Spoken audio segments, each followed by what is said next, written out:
Hi, Gemini. Welcome to Pandora Astrology's monthly horoscope for March of 2021. For you, Gemini, this month's themes are going to be in the realm of business and career. And if you run your own business, this month is a really good time to launch something big. You might want to have a mission orders reading to explore that. You can find a link for that in the YouTube description below. It can help you figure out the best timing and even offer some wording for your social media marketing. So this year, Saturn is super busy traveling along through the sign of Aquarius, which is right here in your 9th house, especially if you have Gemini rising. Now, if you do have Gemini rising, it's quite possible it could be at the end of your 8th house, but I'm going to say a little bit about both. Saturn's house position, when Saturn is transiting along through a given house in your chart, it's going to bring a heavy feeling, a serious feeling. And the 9th house is the house of the higher mind and the really big thoughts in life, like what am I here for and what does it all mean?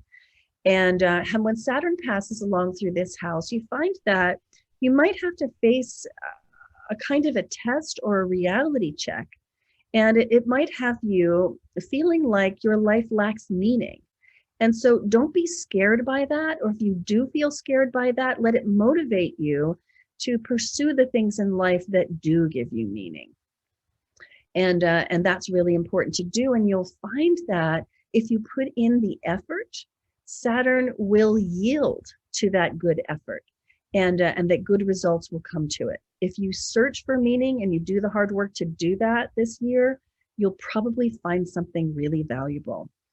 Now, if Saturn is in actually the end of your 8th house, well, then what you're going to be challenged by and possibly struggling with might be intimate relationships, or it might even be your own unconscious drives.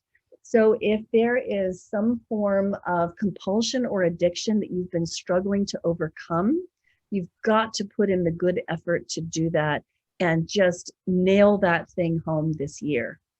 And if you've been struggling in your intimate relationships and trying to figure out how to experience real intimacy instead of, maybe being controlling or tolerating a partner who is controlling, well, then this is the year to really work on that and get it right.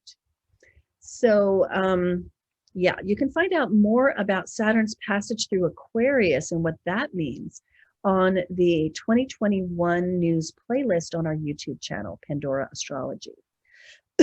And now, Julia has some news for you about Mars, Mercury, and Venus in your chart this month. Hey, Julia, take it away. Right. Well, hey there, Gemini. I'll begin with Mars. That's the planet of action, activity. And wherever we have it is usually where we run into some conflict as well. So at the very beginning of the month, on March 3rd, Mars is going to enter your own sign of Gemini, which correlates with your first house of self.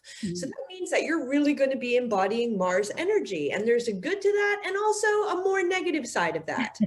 Good is that you'll probably be a lot better at asserting yourself. This is also kind of a high energy transit, so it's good for starting like a new fitness regimen, for example.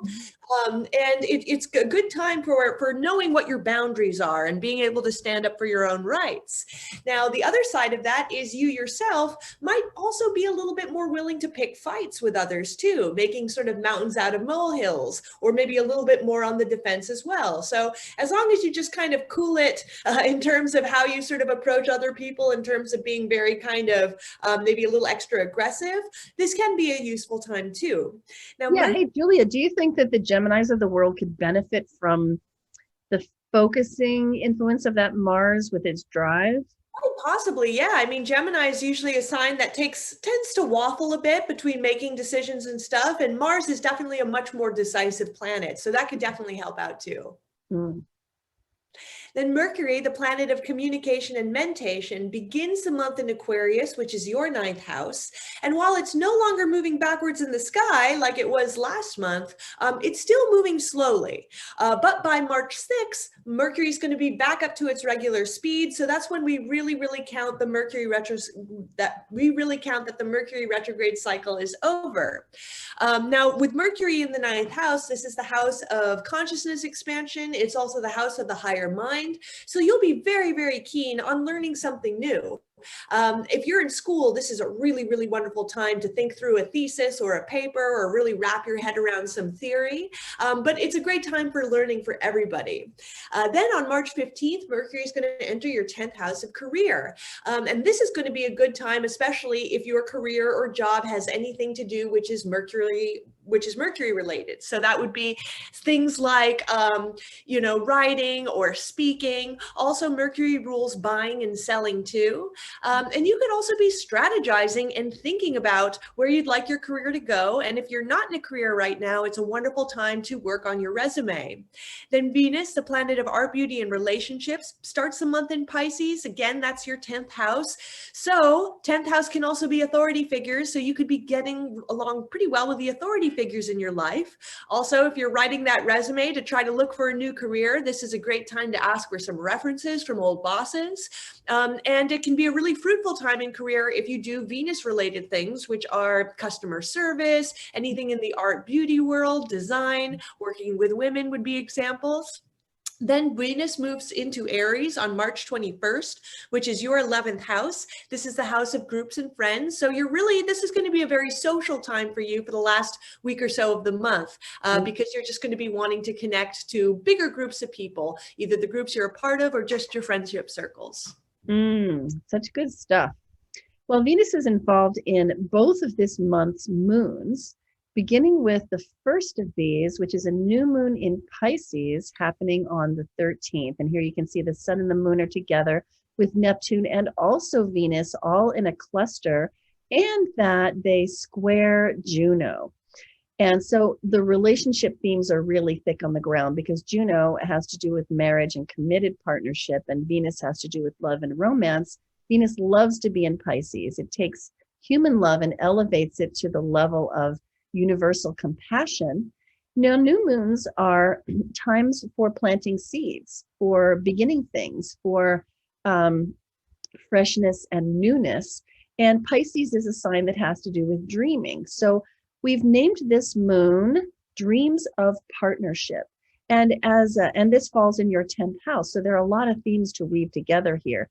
The 10th house being career and authority. So this is a house where you show up as the authority, and where you appear as somebody in your job position or as the person who runs your business. So this is the house of business, etc. And as Julia was saying, any Venus kind of a career would be advantaged. And in particular, I would think that anything that you do where you are like partnered with somebody for their benefit, like where you are an agent or an advocate or a consultant or a therapist, like your work is partnership. This is going to be a really great time for that and for planting seeds for the improvement of your business or your job position over time. So a little later in the month, we come to this month's second moon, which is a full moon, and it's happening in Libra. It falls in your 5th house, which is a house of creativity and play and fun. We call it the house of creation, recreation, and procreation. Opposite the Sun, Chiron, and Venus in the 11th house, which is the house of communities, groups, friends, tribe, network, audience, and social media. So this month, it would be a really good time, considering that Venus is involved with both of these moons, and Venus brings so much charm and so many personable qualities and so much relatability. to be expressing that in your career and taking that into your social media marketing if you do some. So improving relationships, with your friends, your social groups, your community, your tribe. And the second, this moon is particularly good for that. So we have the beginning of a new season, and that happens on March 20th when the sun moves into Aries. Again, your 11th house of tribe and groups and community and friends.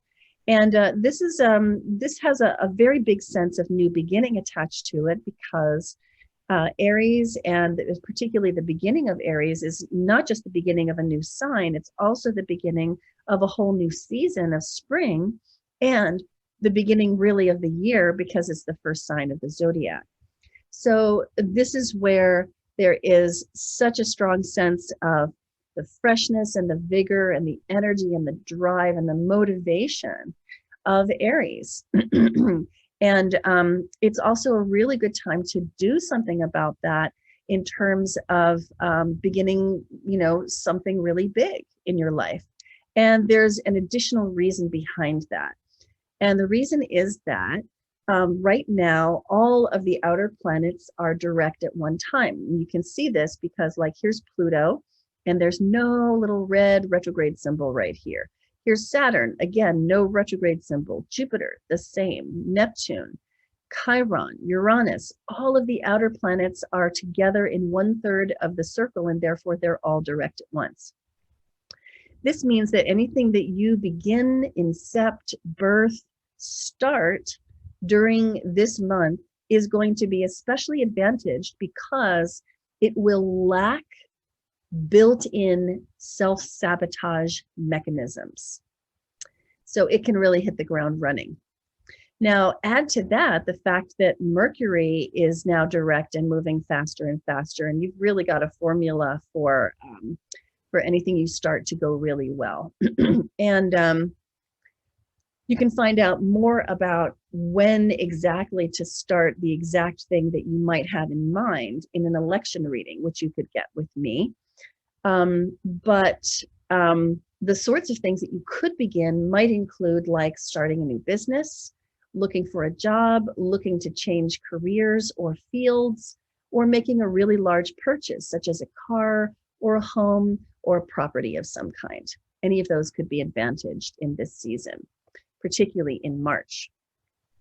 So I want to leave you with a quote from Goethe, which you've probably heard before, but right now seems like a really good time to put this in your ear. Whatever you can do or dream you can, begin it.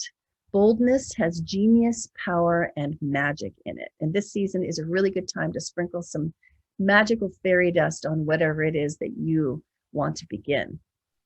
So that's what we have for you today. Hope you enjoyed it. And if you did, please be sure to like, share, and subscribe. And visit our YouTube channel, which is Pandora Astrology, which is where you might have found this video. You can also find tons of good stuff on our website, pandoraastrology.com. You can find hundreds of blog posts about many astrological topics. And you can check your horoscope. You can get a reading. You can even join a class. And until next time, we'll see you around the cosmos. Bye-bye. Bye.